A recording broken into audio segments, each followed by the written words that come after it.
எல்லாரோட நம்பிக்கையை பொறுத்தது. சரி சொல்லு. போசு நானும் பேசிட்டு இருந்தப்ப அவன் மருந்து கொண்டு வந்ததை பத்தியும் வண்ட பத்தி சொன்னதும் அவன் சொன்னது எல்லாமே உண்மைக்கு மாறா இருந்துச்சுப்பா. அந்த பச்சை டெக்னிக் தானே நீ ஃபாலோ பண்ண? ஆமாண்ணா. நீ வண்டோட கூட்டெல்லாம் பார்த்துருக்கணுமே. நீ சொல்றாப்ல அரே கருப்பா பெருசு பெருசா இருக்கிற கூட்டெல்லாம் பார்த்துட்டு தான் போனேன். அங்கதான் முதலா இவன் போய் சொல்றாங்கிற எண்ணம் என் மனசுக்குள்ளேயே வந்துச்சு. அத நான் உறுதியா நம்பினேன். அப்பத்துல இருந்து இந்த விஷயத்தை இப்படி ஆதாரத்தோட நிரூபிக்கிறதுன்னு தெரியாம நான் தவிச்சு கிடந்தேன். பொய் சொல்லி மிரட்டினாங்கன்னு சொல்லிடுவான்ற ஒரே ஒரு காரணத்துக்காக நான் அந்த விஷயத்தை தவிர்த்துட்டு நாம நடக்கணும்னு நினைக்கிற விஷயம் அது நடக்காம இருக்கு. நம்மளால அதை செய்ய முடியாம இருக்குன்னா நாம தெய்வத்தை நாடுறதா ஒரே வழி. நீங்க தெய்வத்துக்கிட்ட மனசார இந்த விஷயத்தை பத்தின உண்மைய எனக்கு தெரியப்படுத்துன்னு சொல்லி வேண்டிக்கோங்கன்னு தமிழ்ச்செல்வி தான் என்கிட்ட சொன்னான். நான் தமிழ்ச்செல்வி சொன்ன மாதிரி நம்ம வீட்டு பூஜாரிக்கு வந்து நம்ம குலசாமி பெரிய மந்த கிட்ட எனக்கு இந்த விஷயத்துல உண்மை தெரியணும்னு வேண்டிக்கிட்டேன்ப்பா. அதுக்கப்புறம் நான் ரூமுக்கு போனப்ப எனக்கு ஒரு மாதிரி அசதியா இருந்தது. நான் அப்படியே படுத்துட்டேன்.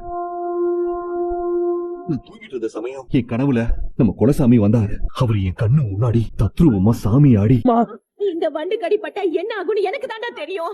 நான் தான் சொல்றேன்ல போஸ் எல்லார்கிட்டயும் உண்மையை சொல்லு போஸ்.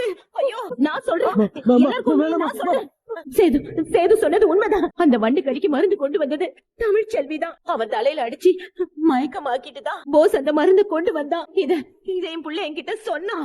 டேய் உண்மையை ஒத்துக்கோடா போஸ், உண்மையை ஒத்துக்கோடா. அப்பதாண்டா மாத்து மருந்து கொடுப்பாங்க போஸ். ஒத்துக்கடா போஸ், ஒத்துக்கோ. நான் ஒத்துக்கிறேன், உண்மையை ஒத்துக்கிறேன்.